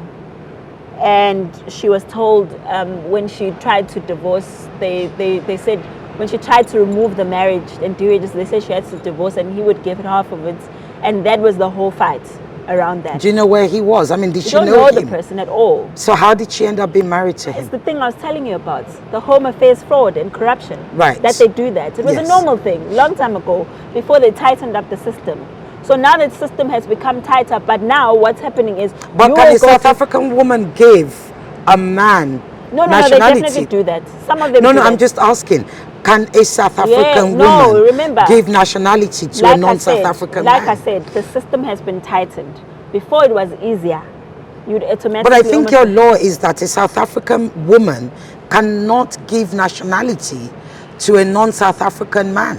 Isn't that it? No, they can. That's why there's a show even on TV called Fake Marriages. That's what they do. They give them money to marry them. Then a lot of them end up having problems because their children now end up having to have the surname of this man that they don't even know.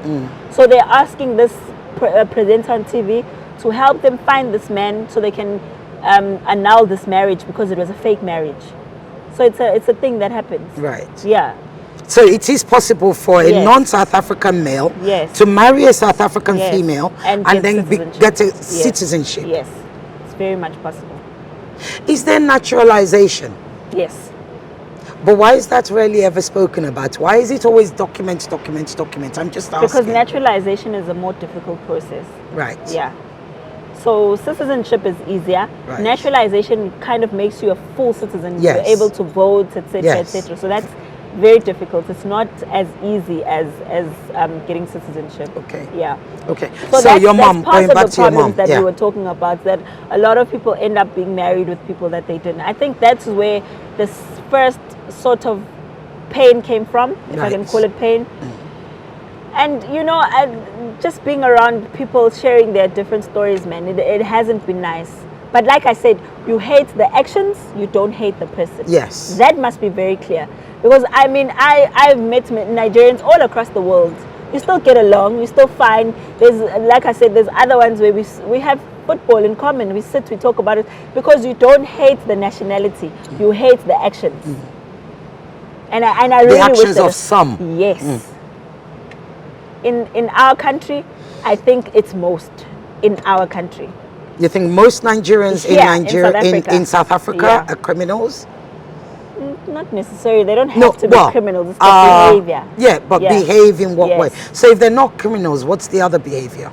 Because marrying somebody without their knowledge is criminal behavior. Let me tell you. I don't want to put the blame solely on them. No, I know. I'm just asking you about Nigerians because that makes it easy for corruption to happen. That's where the problem is. So they'll be rigging electricity, hijacking. There's a lot. You know, there's a lot that happens.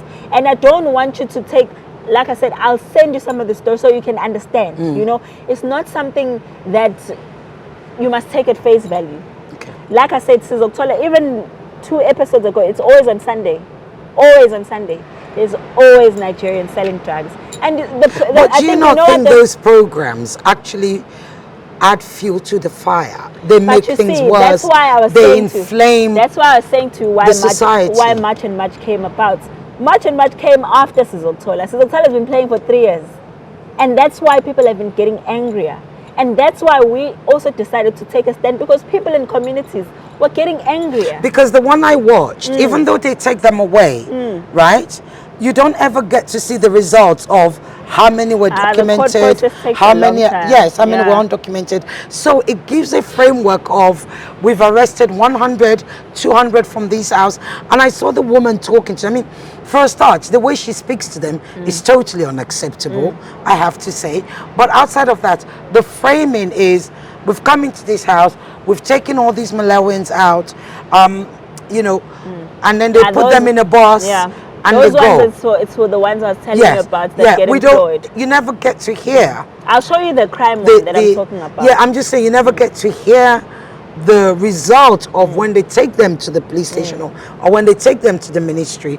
The result is not there. So those things are just fueling the polity and just making people, you know, they're rage baiting. But that's what I'm saying to you, that's why the tension has been so high. It's not something that came now. It's been ongoing. And this is DSTV. And DSTV has a huge market across Africa. Indeed, a huge market in Nigeria. You've got a right to complain about that. I think you can submit your complaints, and I'm sure they'll take it in. But the point is, those are the shows that we sit and watch. And you can understand from a South African perspective. If you're on Sunday, every single Sunday, you're seeing Nigerians saying, oh, I came to South Africa. Why are you selling drugs? Oh, because I'm not working. Then you ask yourself, why did you come to South Africa? So all you guys are here to sell drugs. It makes everyone unhappy. It makes everybody angry. Exactly. And I'll show you the and show. It stigmatizes a group. Exactly. But then it also doesn't help that every Sunday they're there as well. Because they know where to go. I mean, if I want to prove that somebody is or a group is bad, and I know where to find the bad eggs, I would always go there. But do you know that film there? But do you know there's 9 provinces in South Africa, and 6 of the 9 provinces. This is something that was written by the South African Police Service. I'll even show you the names. Please remind me of all of this before I forget. I'm going to write this down. Please, the South African Police Service. SA Police Province, right? Of the 9 provinces, 6 of the provinces have Nigerians as kingpins. That also speaks of a problem. And I want you guys to also be honest with yourselves about that. 6 out of 9 is a problem. Look. And I always say is that, you know, I've always even seen Nigerians in Nigeria complaining that, you know, when they get deported from other countries besides South Africa, when they get held for drugs, they also complain. They're like, these people are giving us a bad name. And I was saying, it's a conversation that you guys must also have. Why are they going to other places and selling drugs and committing crimes and all of these things? It's not giving your country a good name, and that's not something that you also want as a reputation. You know, there are criminals in all societies, and those who are criminals and who have a criminal mind will carry their criminal behavior irrespective of where they come from. I don't deny that, but let me tell you, South African criminals are in South Africa. That's the difference. Because South African criminals are in South Africa. I'm not saying that they don't go to other places, but they don't go to other places in numbers, giving the country a bad name. That's where your problem is that Nigerians are outside in other countries committing crimes and giving the country a bad name. But Nigerians do business all over the world. We are entrepreneurs. It's being overshadowed by the bad people. That's the point, unfortunately. So this is the other. Right. This is the lady that is apparently me, right? Oh, you can see her name, right? Yes. Do you see who she is? Who is she? Ireti Bakare-Yusuf? Is that right? Who is she? I don't know who she is either, but apparently she's me. Right, and what did she say? She's the one that says she's dated a Nigerian, she would cheat with a Nigerian. Listen to Oh, I see.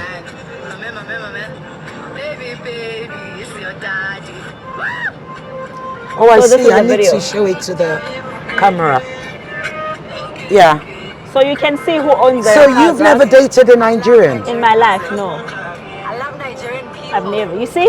That's her. Nigerian man. So they started saying that's me. Marry a South African man. You've never actually dated with a Nigerian man. And I'm married now, so that's never going to happen anyway. Clearly. How long do you intend to continue with March and March? Number one. Number two, when you say your main fight is with government, It's with governments not managing your borders. Yeah. It's not with the individuals. Yeah. Are you planning to turn March and March into a political group? Never. You're not planning to turn it and maybe run for office? Let me tell you, I can't wait to go back to normal life if my life will ever be normal. I'm tired. This thing is tiring. So how do we stop this thing from recurring? Because this is not the first time. You know what we stop? This has been going on. You know how we stop it? We have we're going to deal with governments. It's the government that's going to stop it. And we will deal with the government. They'll have to stop it. Because at the end of the day, if they don't stop it, this will continue like a cycle. The government of South Africa... and it always happens close to elections. Nah. You don't think so? Nah, I don't think so. But records show so. Unfortunately, I think that it's been a bad thing where people use it to get into power, where they make promises when they're in power, they forget about the people. That's why I'm not going to the political party. Because this is not about politics for me. This is just about making sure that South Africa is a good country, that people can still have a country as South Africans after everything, after every politicians are done milking it and done stripping it apart and selling it off to all foreigners in the world. It still is a country that South African children can have. So Nigerians, Malawians, Zimbabweans, they have nothing to fear on the 30th of June with regards to a massive pogrom. I'm just asking. I mean, I think you need to say whether yes or no, because this is a great fear. Let me tell you something about hurting people. You don't issue a date for hurting people if you want to hurt them. Do you understand? Well, you can issue a date, and all they did was issue a date and say, please, people should go. And those who want to take... I've explained the those date. Who want, I've explained the date Yeah, issue, no, and right? that's what I'm saying. But so, what I'm saying is, if we wanted to hurt people, we've been in existence for a year. People would have long been hurt. It's not going to take the 30th of June. But there was not a date. The date is not about hurting people. That's the point. No, I know. But that's what I'm reconfirming with you. Are you saying that Nigerians, Malawians, all the migrants in South Africa need not worry about a massive pogrom, violent pogrom? I'm saying that on the 30th violence of June. is never on our plans. But we do want people in the country legally to leave. And if they don't, and if they're not able to, no, the government what is going to happens make then? them leave. No, 30th of June is what, next week? I've explained the 30th of June deadline, okay? Right, so you do want them to leave, but not on 30th of June. There's no sane person in their head who thinks by the 30th of June all illegal immigrants would have been gone. Well, that's the fear. I'm just saying, Jacinta, you have to understand. I have to run away. We are done. But you have to understand how people feel. Please understand. I'm not running away from anything that you're saying. Thank you so much. You've been very graceful. You've really given me a time to speak. You've listened to me. You've disagreed with me, but you haven't been rude about it. Absolutely not. You've been very kind, and I appreciate that. You came all the way just to give me an ear. Right now, I'm saying to you, there's not a single African person that I wouldn't want to see going to fight their government. Because what I see happening in Africa is horrible. The conditions that African people are allowing their government to put them through is horrible. What I would like ideally is that once South Africa goes back to laws, because I keep highlighting what the laws of the country say, and unfortunately South Africa has been going on being unlawful for a very long time. And that's why we are re-inviting the law into our country, reminding our government of what the law says. Unfortunately, not everyone's going to be happy with us. Unfortunately, we can't control everyone, but we will try our best to control what we can. And if it means making sure that there's no violence, trust and believe me, we've got extra security that we've paid for on our own to make sure that they go and protect businesses and all of these things, because we don't want any of that. We've been through 2021, and in 2021, I can assure you, I was the first person to go out into my community and start cleaning up the community and tell them just how wrong it is that we had looting and all of these things. I'm not for that. And lacing. I'm not for that. Yes. You won't find me in those places, in those spaces. That is why I'm always in boardrooms fighting this issue of illegal immigration. What I do want, though, is for our African brothers and sisters to respect our country, because currently they don't do that. That is the honest truth. They don't respect us. They don't respect our country. You must see them on Facebook tormenting me, tormenting South Africans, telling us they're not going anywhere, this is their country, Mandela gave it to them, this, all of these things. You don't want to do that. It's not fair on us, right? Because you're placing the burden on us and they get away scot-free to do whatever they want. So we're saying responsibility lies on both South Africans and foreign nationals to behave themselves in South Africa. Let us deal with the issue of migration. If you're coming to the country, come in through the legal route and the right way. So that when we go to your country, we also feel comfortable knowing that we're respecting your country's laws. Because you don't want us to come to your country and do as we want and just behave anyhow. That's not fair. But ideally, the model is for Africa to work. For all Africans. We have children now that deserve to have a functioning Africa. We're Africans and black people, we don't glorify just our skin color. We think like people who want to improve the continent. Absolutely. We behave like people who want to. We can't have dictators every single time. We've got 90-year-olds sitting there running the country while people are being beaten up and hit. Human rights must not only apply in South Africa. Human rights must apply everywhere in Africa. African leaders must not sit there in those Pan-African parliaments and discuss minds and all of. They must discuss real life African people problems. How are they making their people live better? The infrastructure, the roads, how they're improving their lives. And I'm so annoyed that we get to spend so much time discussing this issue over real other. I mean, I was so annoyed that there's children in Nigeria being kidnapped. I want to be there to help Nigerians to say we can't have whatever Boko Haram or ever terrorizing the. What is the Nigerian government doing about that? They can't go on as if it's business as usual while the children getting kidnapped. That can't. We as the citizens of Africa really need to hold our governments accountable. And if we continue to fight each other, we're never going to get to that phase. Jacinta, thank you, my sister. I tried to. I've practiced your name. Ngobese-Zuma. Yeah. It's been a pleasure Thank you, talking. my sister. Thank I'm so sorry you. I'm late. No, it's okay. Meeting and Thank you people are for waiting giving for up me. your Thank you. time. Thank you, my Thank you. I sister. Thank you so appreciate much. it.